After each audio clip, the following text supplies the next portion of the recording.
Hello and good morning viewers. June 5th is celebrated as a World Environment Day. But what is environment? An environment is everything that is around us, which includes both living and non-living things such as soil, water, animals and plants, which adapt themselves to their surroundings. It is nature's gift that helps in nourishing life on earth. Environment plays an important role in healthy living and the existence of life on planet Earth. Earth is home for different living species and we all are dependent on the environment for food, air, water and other needs. Therefore, it is important for every individual to save and protect our environment.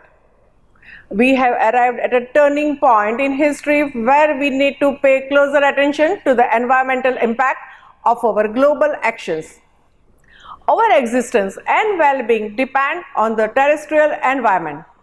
Still, if we choose to be ignorant and indifferent, we can wreak enormous and irreversible harm to the ecosystem. Led by the United Nations Environment Programme, and held annually on 5th June since 1973. World Environment Day is the largest global platform for environmental public outreach and is celebrated by millions of the people across the world. World Environment Day 2023 will focus on beating plastic pollution and will spotlight on solutions for the same. The year 2023 marks the 50th anniversary of the World Environment Day and the theme will focus on solutions to plastic pollution under the campaign Beat Plastic Pollution. I am Hina Talati and I feel privileged to welcome you all on behalf of It's Tomorrow News. It's Tomorrow News is a scientific news channel regarding climate change and weather. We all know that global climate change has observable effects on environment. So I can say that It's Tomorrow is like a small think tank researching on climate change. Today I am honored and delighted to take an opportunity to introduce our speaker of the day, Dr. Johar, who is also a well-known personality because of his several achievements in various fields. Dr. Johar is known for his work in the field of education. He is an associate professor at the Department of Zoology, Biomedical Technology and Human Genetics at the School of Sciences, Gujarat University, Ahmedabad. He has done his PhD from Gujarat University, Ahmedabad and has a vast research experience in zoology, biomedical technology and human genetics. Throughout his career, he has been endorsed for several accolades and medals. On this 50th Environment Day, we feel privileged to have with us Dr. Johar. Thank you for joining us, Dr. Johar, and we are thrilled to have you at our studio. Our topic for today's discussion is migrating birds and the difficulties they face. We now request Dr. Johar to explain this topic in detail. Thank you very much for inviting me for the discussion on the migration of the birds. This is very fascinating topics from say more than 3,000 years. People have ever wanted to know the migration of the birds. It is, we still don't know many things about the migration of birds and a lot of scientists, they are putting their effort to understand the migration of the birds. So we will have a very nice discussion in this regard. Sure. Can you tell me how many species of the birds are there on this planet? Yeah, birds, they come under the classification as a class Aves, and these are actually, they have developed from the dinosaur, rather they are dinosaurs. So birds are considered as a living dinosaurs. So in the world there are about 9,000 to 11,000 species of birds are there. Some estimates are predicting about 18,000 species of birds. In India, there are about 1,200 to 400 species, 1,400 species of birds are there. So India is very rich in the diversity of bird, and half of these birds are found in Gujarat. So Gujarat is also having a very good diversity of the birds.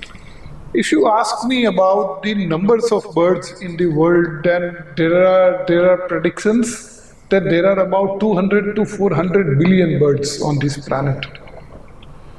So if you consider it to the human population of 8 billion, then birds are in much more number comparable. But this number is also 40% less compared to a century before. Can you tell us something about the birds there which are migrating? Yeah, bird migration is basically a movement of the birds from their breeding grounds to their wintering grounds. So this is basically for the food, and this is basically observed in the northern hemisphere. So the birds are migrating from the Arctic, Antarctic, and the colder regions towards the temperate and the tropical region, and sometimes even they are going into the southern hemisphere. So many birds they do a long distance migration. So we refer to migration is basically the long distance migration, but there are some birds which are doing partial migrations, and some others are doing local migration also, like flamingo. Flamingo does a local migration. Now, most of birds fly, as you know, but penguin is a bird which does migration by swimming. And there are some birds which are doing passage migrants, means they are, migrating. So while migration, they have a big halt. Okay, so they are called passage migrants. Many birds, like the larger birds, like raptors, they migrate alone. While there are so many other birds, like songbirds, they migrate in a flocks. So the migration of birds, if you see technically, then this is extremely dangerous for the birds, because they are passing through several different regions in between. Sometimes they are passing through the open ocean, and they are traveling hundreds and thousands of kilometers. So they pose a very big challenge for their life. So that's why this is extremely dangerous to perform this, migration. Can you explain why these birds migrate? So as I said, that migration the birds do particularly is for the food. Right. Another very important thing which is associated is the suitable climatic conditions. So the birds which are in a very cold region, they want to come to the warmer regions. Another reason for the migration, so they want to go back to the their starting regions or breeding grounds. That is for the reproduction. So these are the three reasons generally considered for the migration of the birds. As you told us, it's very dangerous for birds to migrate. But why they migrate? So birds, they migrate basically for the food, but they, along with the food, they also look for the suitable habitat, the conditions, environmental conditions, and they return back, is for their breeding purpose. So that's why the migration is considered between the breeding grounds to the wintering grounds. From all these various species, how many species migrate?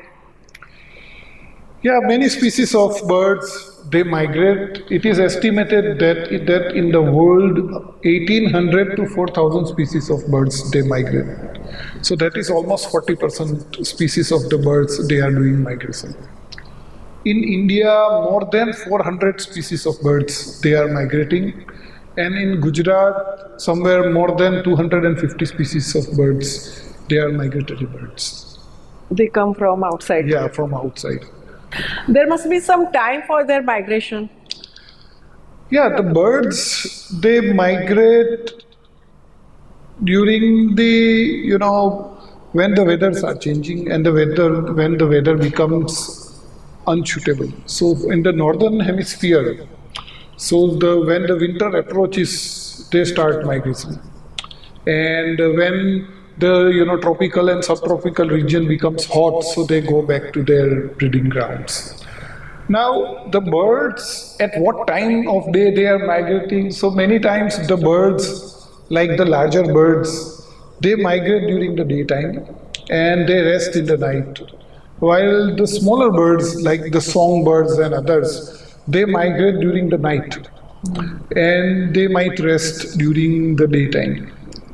And there are some species of birds which are continuously migrating day and night for days together.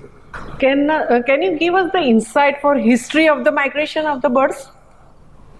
Yeah, so we know about the migration of birds from more than 3,000 years.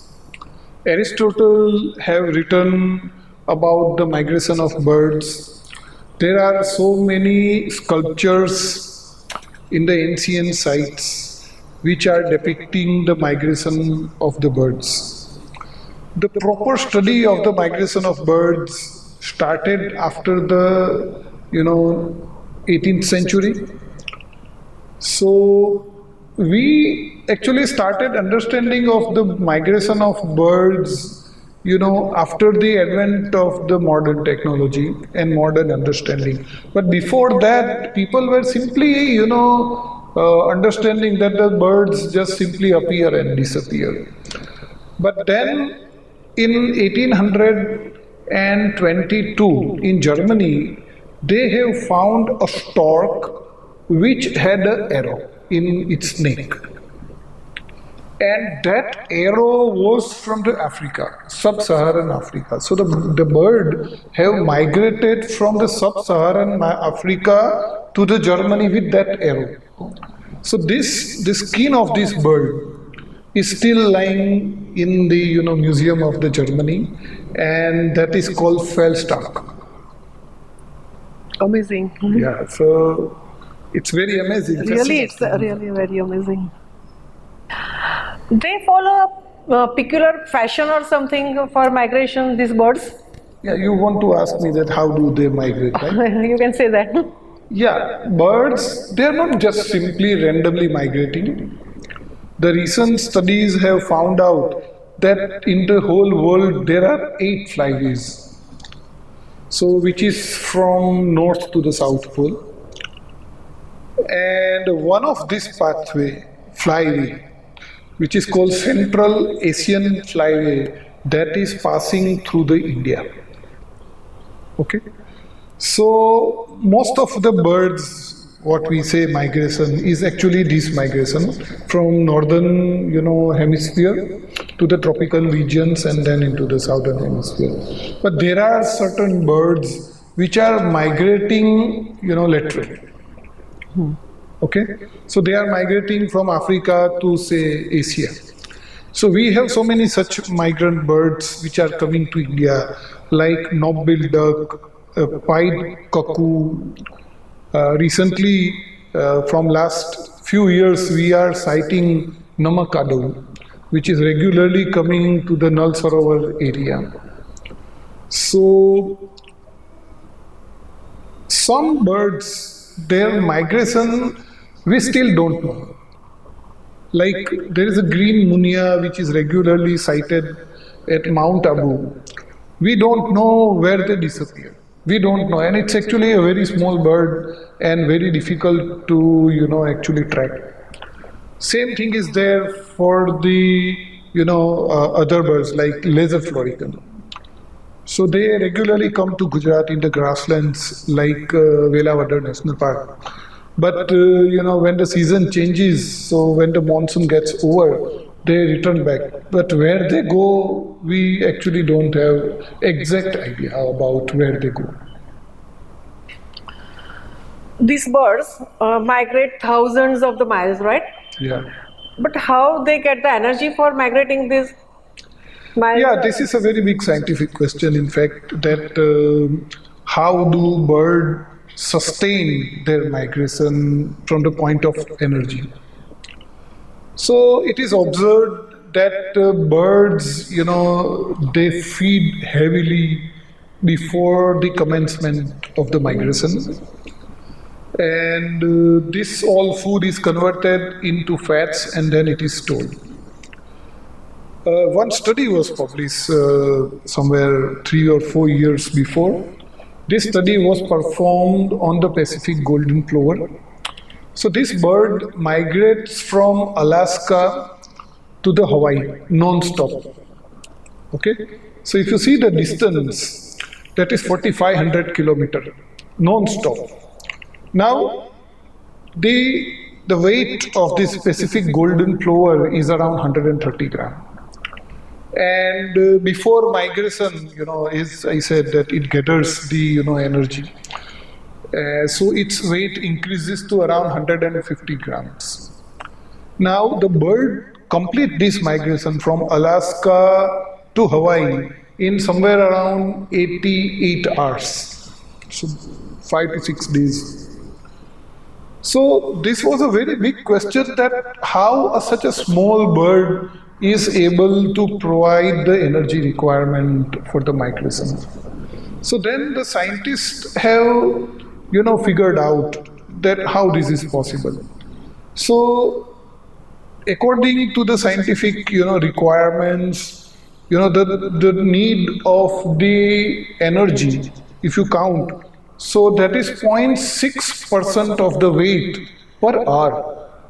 So if you take the 86 hours of journey of this Pacific golden plover to Hawaii, nothing will be left in the bird. So then how come they achieve? So this is actually possible because of the two things. One is the constant speed of their flying. So this Pacific golden plover and the other birds which are migrating, they always migrate in a one particular speed. So this speed is 51 kilometer per hour for this case. So that's why they are able to conserve energy. Another reason is, if you must have also seen that birds, they are migrating in a V shape. Right. Okay. So that V shape reduces the drag. Okay. So the bird which is there first, that experience the highest drag, but the bird which is there later, okay, so they experience less drag. And the birds, they keep on changing their position in the V shape. So that's how they conserve their energy. And just this V shape itself reduces the energy demand by almost 23%. So that's why if you combine these two, factors, then birds are able to conserve a lot of energy. So when this Pacific golden plover reaches the Hawaii, it is already left, it is already left 10 to 15% of energy. It's already have it. So that's why it's really fascinating. It's fascinating, really. And while you are talking about that shape, so human beings must have thought about that shape for the plane also, from that bird's migration also. No, but we do Flights. not, yeah, that is possible. Yeah, our lot of discoveries, particularly aeronautics related discoveries, they are, their influence comes from the flying of the Right. birds.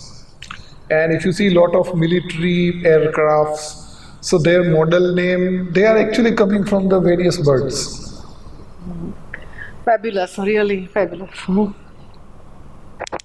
Now, how they determine the direction of their flying?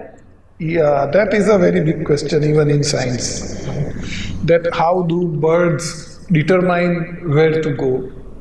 Actually, it is really fascinating because the birds, they fly, say, from the desert or from the open ocean, then it's very difficult to predict the direction.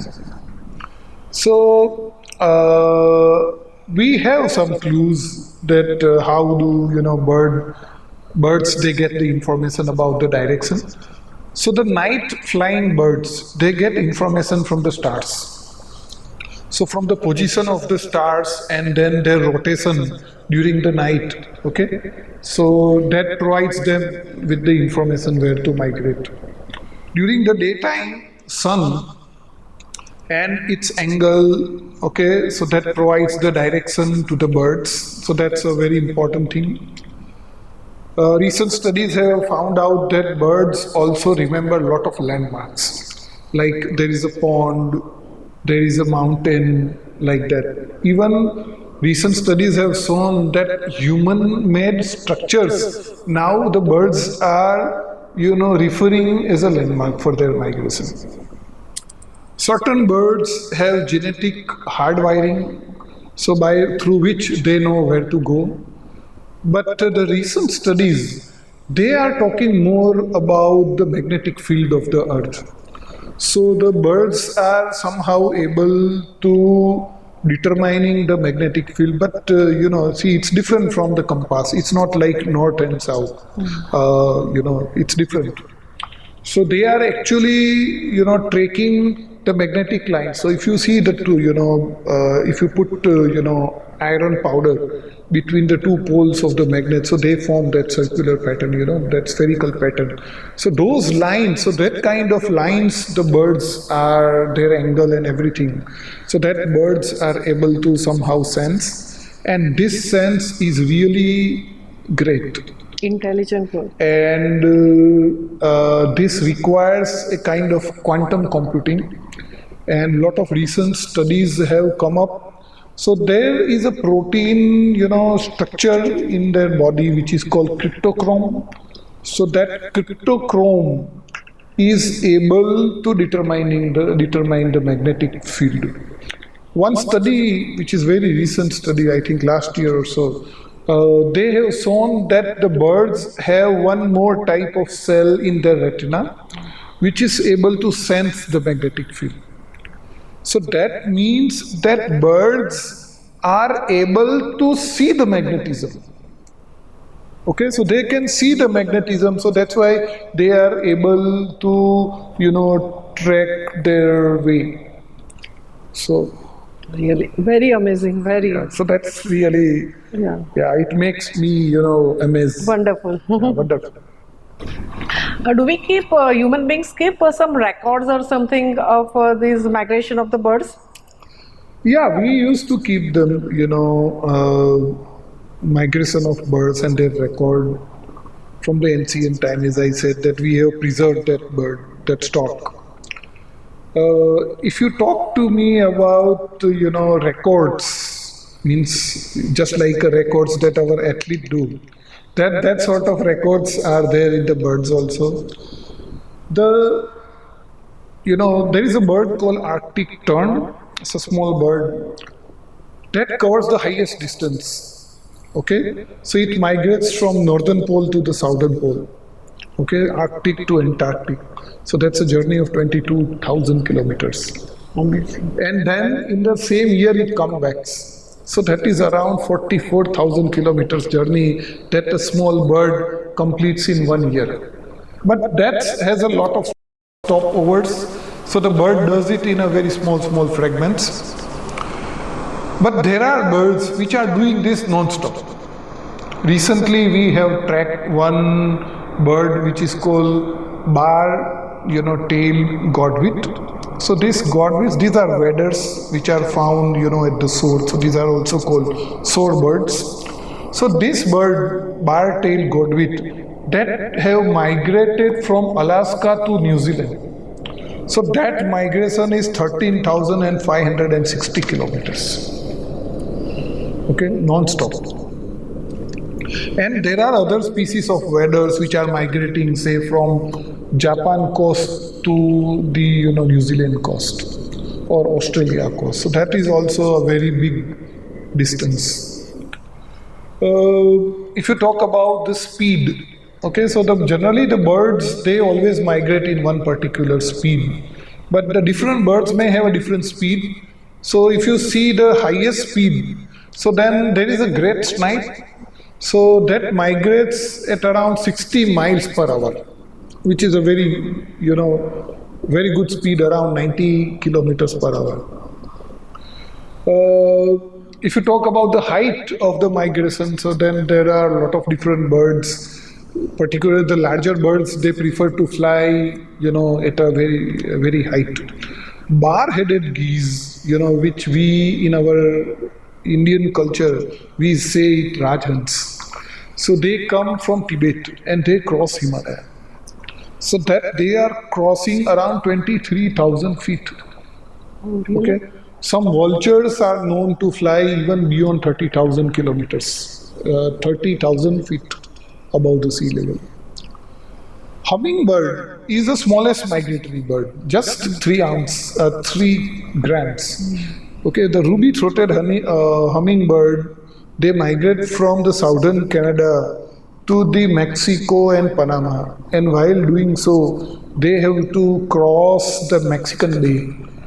Okay, so that's around about 900 kilometers. So that small bird, okay, that cross non-stop that much of the distance. I want to emphasize one more species of bird for the migration, that is northern wheatear. It's just like a sparrow type of bird. That also, covers one-way journey of around 13,000 kilometers, more than that. So very big distances are covered by some birds, while some other birds, they do a local migration. Very nice. During these thousands of the miles of the migration, do they have any threats or something?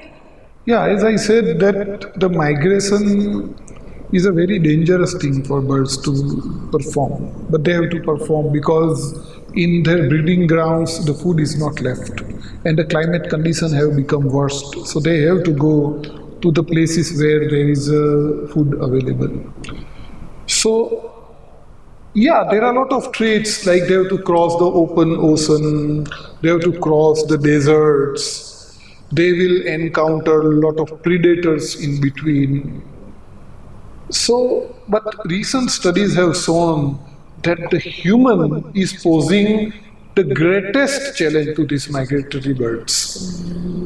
So, human created things like landmarks, okay, the night light. Night light disrupts the migration of the several, night flying birds, and they get diverted from their, migratory path. They feel that the light coming from the, distant source is like a star, and then they simply follow it, and then they, get lost, and they usually die.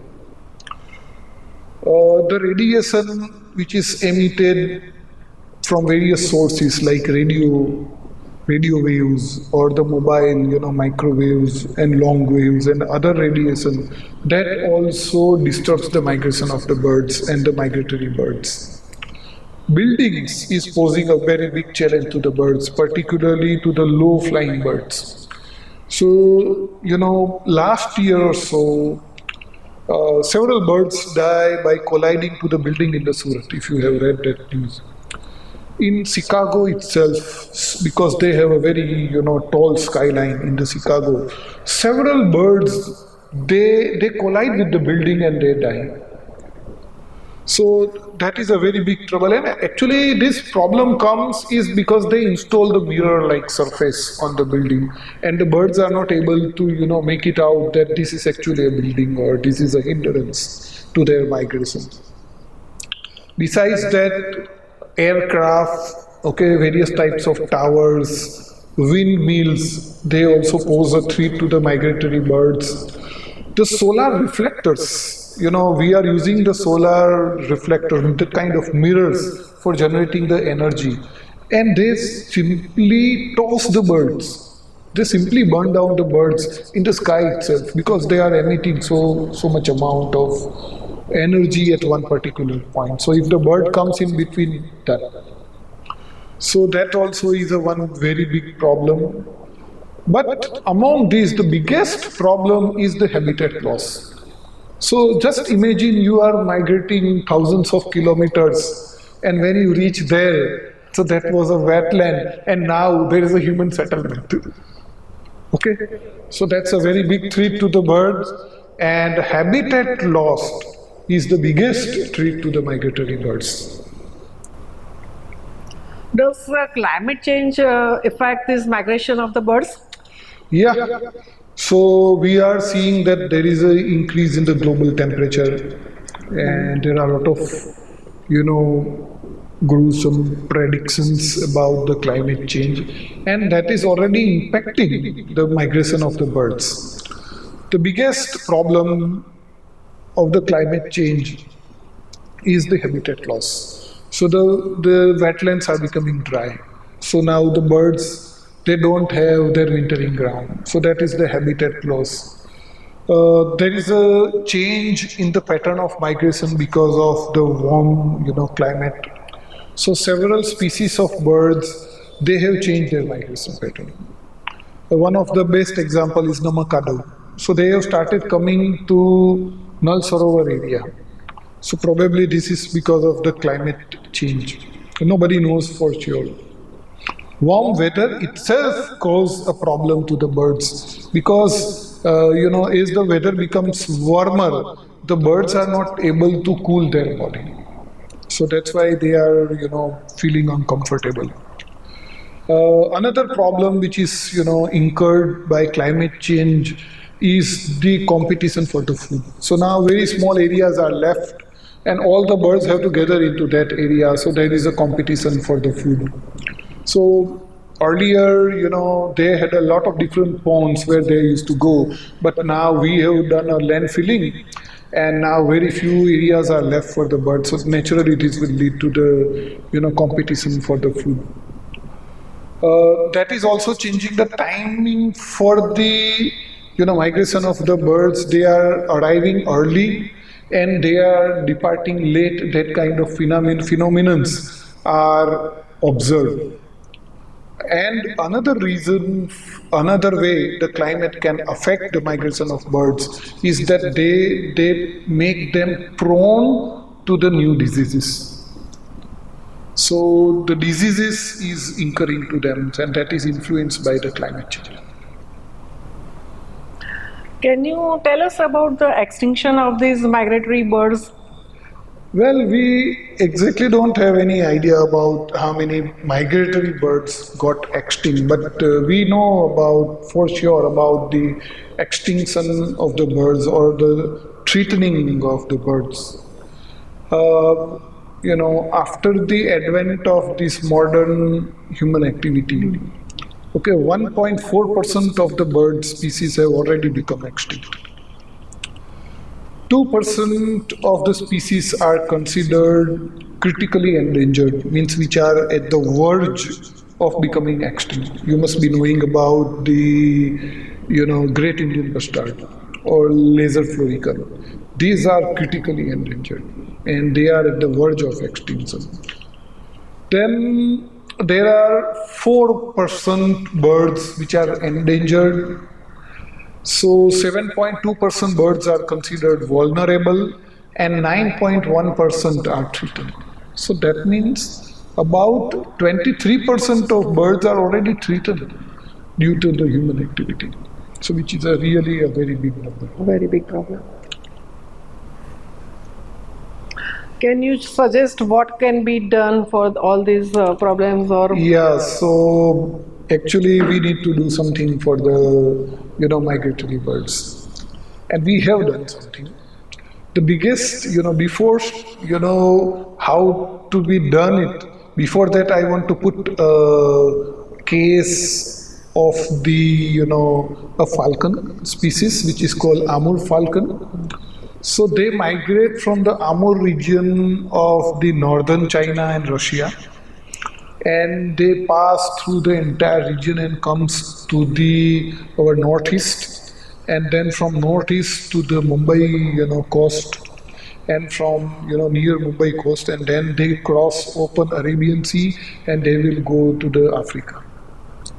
So earlier, so where they used to gather, before migrating into the India, these falcons they gather at one place in the northeast, of India. So people used to hunt them in a very big number. But then lot of birders and scientists and other NGOs, they have made them understand that these birds are coming after traveling so much of region. So now instead of killing them, now these people are protecting them, and that site have come up as a one tourist destination. Okay, so that's a one way of preserving the migratory birds. Hunting is one of the very big challenge to the migratory birds. So we need to restrict this. Even in Gujarat, we are having some scattered reports, like in Nal Sarovar area and other areas, that the hunting is going on of the migratory birds. So we need to prevent the hunting of the birds. Besides that, wherever these migratory birds are flying, so their flyways and their stopover, points. So those points have to be conserved. Like there is a water body, or wetland areas, or the coastal areas. So those areas has to be preserved. So there are a lot of these migratory birds. Okay, they are coming to the Jamnagar and the Saurashtra coast. So we need to preserve those coasts, so that the birds, they keep on coming to the India. Besides that, as I said, the birds, migratory birds, they collide with the building. So when we design the building, we have to take care of the migration of the birds, so that the birds simply, do not hit the buildings. So there are ways by doing it, so they are creating, sound of raptors, so that the birds keep away from that kind of buildings. Windmills is posing a serious, challenge to many of the birds. So we need to arrange the windmills, away from the path of the migration of the birds. Okay. Now, many birds, they remember the landmarks for their migration. Actually, the first time migratory birds, they solely depend on this landmark, and then gradually they will know, and then the next time they will remember the entire way. But in the first migration itself, because of these obstacles, they may lose their way. And actually it is a fact that almost 30% of first time migrant birds, they die because they lose their way. So that's why we can do a lot in order to prevent this demise of these migratory birds. Now, regarding this, what message you would like to give to our viewers? So at this World Environmental Day, the birds are also one of the very important creatures, and we need to conserve them. So for conserving the birds, we have to conserve their habitats. So let us make the migration of birds less painful, particularly from the point of the human activity. So we can organize human activity in such a way that there are less threats to these migratory birds. Okay. Besides that, there are a lot of other birds also, and they are also facing a lot of threats. So we need to conserve those birds also, and we need to reduce the threats to these different birds. Thank you. Well, it was an enriching session, and we guess all our questions have been answered. Thank you, Dr. Johar, for joining us. And viewers, if you want more such sessions in future, please mention in the comment section below. Do not miss our videos. Hit the bell icon to stay updated. Please like, share, and subscribe our channel if you haven't still.